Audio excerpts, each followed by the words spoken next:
అక్రమాస్తుల కేసులో 6 ఏళ్ల తర్వాత ఏపీ మాజీ సీఎం జగన్ ఇవాళ నాంపల్లిలోని సీబీఐ కోర్టుకు హాజరు కానున్నారు.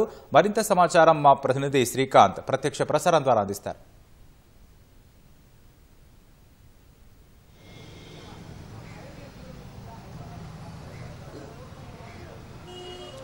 సిబిఐ అధికారులు ఈడీ అధికారులు నమోదు చేసిన అక్రమాస్తుల కేసులో భాగంగా మరి కాసేపట్లో జగన్ నాంపల్లిలోని సిబిఐ కోర్టుకు విచారణకు హాజరు కానున్నారు. దాదాపు 6 ఏళ్లు కావస్తుంది జగన్ సిబిఐ కోర్టుకు విచారణకు హాజరు కాక 2013 సెప్టెంబర్లో బెయిల్ పొందారు ఈ అక్రమాస్తుల కేసుకు సంబంధించి. ఆ తర్వాత విచారణ కొనసాగుతూ వస్తుంది. అందులో భాగంగా జగన్ చివరిసారిగా 2020 జనవరిలో ఈ సిబిఐ కోర్టు విచారణకు హాజరయ్యారు సీఎం అయ్యాక. అంతకుముందు ప్రతిపక్ష హోదాలో ఉన్నప్పుడు 2019 ఆ సమయంలో విచారణకు హాజరయ్యారు.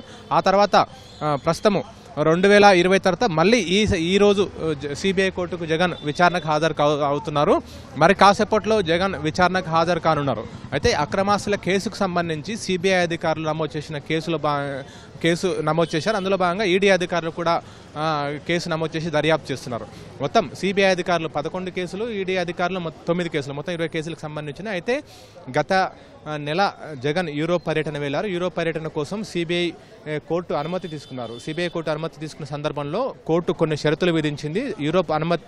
యూరోప్ పర్యటన ముగించుకొని తిరిగి వచ్చాక కోర్టు ఎదుట విచారణకు హాజరు కావాలని చెప్పి కూడా షరతు విధించింది. అయితే జగన్ గత నెల 13వ తేదీన యూరోప్ పర్యటన ముగించుకొని తిరిగి ఇక్కడికి వచ్చారు, స్వదేశానికి వచ్చారు. అయితే జగన్ విచారణకు హాజరు కాకుండా అతను పిటిషన్ మెమో దాఖలు చేశారు. ఏంటంటే నేను ఆన్లైన్లో విచారణకు హాజరు కావడానికి అవకాశం ఇవ్వాలని చెప్పి కూడా అనుమతి కోరారు. దీనికి సిబిఐ అధికారులు తీవ్రంగా వ్యతిరేకించారు. ఎందుకంటే జగన్కి అక్రమాస్తుల కేసుకు సంబంధించి డిశ్చార్జ్ పిటిషన్లు కొనసాగుతున్నాయి. దాదాపు 130 దాకా డిశ్చార్జ్ పిటిషన్లు ఉన్నాయి. ఆ డిశ్చార్జ్ పిటిషన్లపై రోజువారీ విచారణ కొనసాగుతుంది. ఇందులో కంపెనీలతో పాటు వ్యక్తిగతంగా చాలా మంది నిందితులందరూ కూడా డిశ్చార్జ్ పిటిషన్లు వేశారు. అందులో ఏవన్గా ఉన్న జగన్ కూడా డిశ్చార్జ్ పిటిషన్ వేశారు. దానికి సంబంధించిన డిశ్చార్జ్ పిటిషన్ల విచారణ రోజువారీగా కొనసాగుతుంది.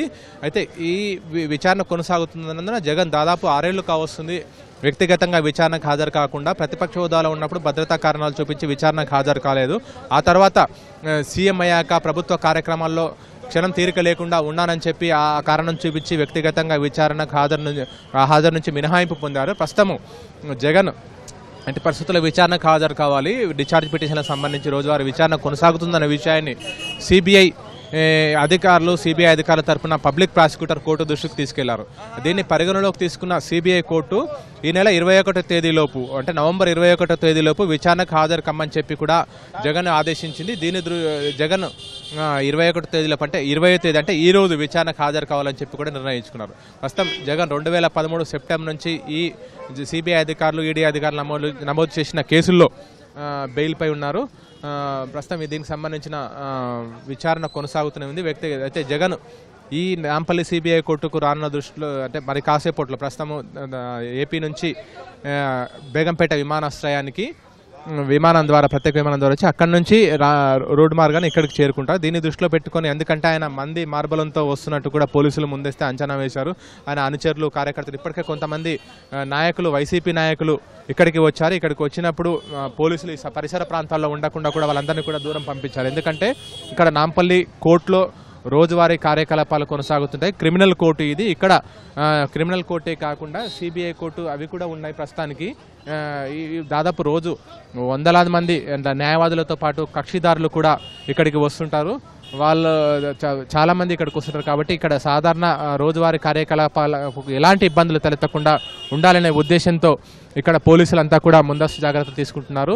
ఇప్పుడు చూడొచ్చు మరి కాసేపట్లో కోర్టు వారి రోజువారీ కార్యకలాపాలు మరి కాసేపట్లో ప్రారంభమవుతాయి. 10:30 సమయానికి న్యాయవాదులందరూ కూడా కోర్టు కాంప్లెక్స్కు చేరుకుంటారు. కక్షిదారులు అందరూ కూడా ఇక్కడ చూంటారు. వందల సంఖ్యలో ఈ ప్రాంతం అంతా కూడా మొత్తం రద్దీగా ఉంటుంది. అయితే జగన్ అనుచరులు నాయకులు కార్యకర్తలు వాళ్ళంతా కూడా కొంతమంది ఇక్కడికే వచ్చారు. ఇక్కడికి వస్తే ఇక్కడ నుంచి కూడా పరిసర ప్రాంతాల నుంచి కూడా పంపించారు. కేవలం న్యాయవాదులు లేదంటే కక్షిదారులు వాళ్ళని మాత్రమే, కోర్టు సిబ్బందిని మాత్రమే పోలీసులు లోపలికి పంపిస్తున్నారు. ఎందుకంటే ఒకవేళ జగన్ అనుచరులు కానీ కార్యకర్తలు కానీ వచ్చి అత్యుత్సాహం ప్రదర్శిస్తే ఇక్కడ రోజువారీ కార్యకలాపాలకు ఇబ్బంది తలెత్తుతున్న ఉద్దేశంతో పోలీసులు ముందస్తు జాగ్రత్తలు తీసుకున్నారు. అయితే మిగతా న్యాయవాదులు కొంతమంది వాహనం తీసుకెళ్లే సమయంలో లేదంటే 2 వీలర్స్ లోపలికి తీసుకెళ్లే సమయంలో పోలీసులు విధించిన ఆంక్షల వల్ల కాస్త ఇబ్బంది ఎదుర్కొంటున్నప్పటికీ పోలీసులు మాత్రం వాళ్ళకి సర్ది చెప్తున్నారు. వేరే మార్గంలో అంటే సాధారణంగా ఇది సిబిఐ ఈ గేట్ నుంచి సిబిఐ కోర్టులోకి వెళ్తారు, పక్క గేట్ నుంచి నాంపల్లి క్రిమినల్ కోర్టులోకి వెళ్తారు. అయితే ఇక్కడ నుంచి వెళ్లకుండా ఒకే మార్గం ద్వారా వాహనాలన్నింటిని కూడా పంపిస్తున్నారు. ప్రస్తుతం central zone DCP Shilpavalli, additional DCP Anand ఇక్కడ బందోబస్తును పర్యవేక్షిస్తున్నారు. ఇతర ఈ సెంట్రల్ జోన్ పరిధిలో ఉండే ఏసీపీలను కూడా ఇక్కడ తీసుకొచ్చారు. Traffic joint CP Joel Davis కూడా ఇక్కడికి చేరుకున్నారు కాసేపటి క్రితమే. ఎందుకంటే ఇక్కడ ఎలాంటి ఇబ్బందులు తలెత్తొద్దనే ఉద్దేశంతో కూడా ఆయన ఇక్కడికి చేరుకున్నారు. అయితే బేగంపేట విమానాశ్రయానికి చేరుకొని అక్కడి నుంచి రోడ్డు మార్గాన్ని ఇక్కడ చేరుకుంటారు కాబట్టి ఎలాంటి ఇబ్బందులు తలెత్తకుండా అన్ని జాగ్రత్తలు తీసుకుంటున్నారు. సిబిఐ కోర్టులో ఈ కేసులకు సంబంధించి విచారణ జరగనుంది. మొత్తం 11 సిబిఐ అధికారులు దాఖలు చేసిన 11 ఛార్జ్షీట్లతో పాటు ఈడీ అధికారులు 9 ఛార్జ్షీట్లు దాఖలు చేశారు. మొత్తం 20 కేసులు. ఇందులో ఇప్పటికే డిశ్చార్జ్ పిటిషన్లపై సంబంధించి రోజువారీ విచారణ కొనసాగుతుంది కాబట్టి జగన్ విచారణకు హాజరు కావాలని చెప్పి సిబిఐ అధికారులు కోరిన దానికి సిబిఐ కోర్టు కూడా అంగీకరించింది. ఈ మేరకు సిబిఐ కోర్టు ఆదేశించడంతో ప్రత్యామ్నాయ పరిస్థితులు లేని దృష్ట్యా జగన్ కూడా ఇక్కడ మరి కాసేపట్లో సిబిఐ కోర్టుకు విచారణకు హాజరు కానున్నారు. Over to you.